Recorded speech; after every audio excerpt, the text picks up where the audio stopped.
L'égalité, ce n'est pas pour tout le monde. Un récent rapport de l'OCDE a mis en avant un écart de salaire entre les professeurs du premier et du second degré. Un enseignant du primaire gagnerait 30% de moins que son collègue du lycée. Une différence expliquée par la diversité des statuts. Les professeurs du second degré bénéficient de primes supplémentaires. On n'appartient pas tous tout à fait au même corps. Il y a les professeurs des écoles, avant c'était les instituteurs. Pour le collège et le lycée, vous avez des certifiés et des agrégés.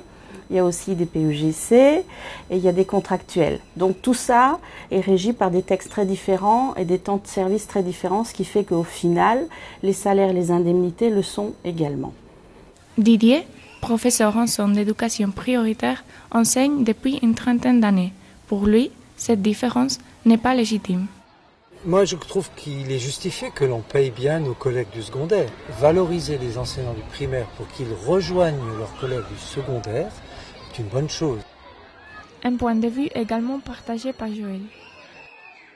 C'est même type de recrutement, même niveau de recrutement sur le Master 2, même qualification avec la même durée de formation. Donc il n'y a plus rien qui légitime des différences de salaire et encore moins qui légitime un déroulé de carrière qui soit différent. Parce que la très grande différence aussi au niveau des salaires est due à la façon dont on peut avancer dans nos carrières et à la façon dont on va pouvoir bénéficier plus ou moins rapidement de promotion. Et ce sont comptés les heures dites invisibles de préparation et de réunion. Ça veut dire qu'un bon pédagogue, il est toujours au boulot parce qu'il voit une pièce de théâtre en théâtre de rue, il se dit « Ah, je pourrais faire venir cette troupe ». Il voit un jeu que ses enfants ont fait en colonie de vacances et hop, il se dit je vais le réutiliser. Il est toujours au boulot. Le ministère de l'Éducation nationale, conscient de ces inégalités, a tenté de réduire l'écart de salaire. Eux, ils ont une prime spécifique qui s'appelle l'ISOE, l'indemnité spécifique d'orientation de suivi des élèves.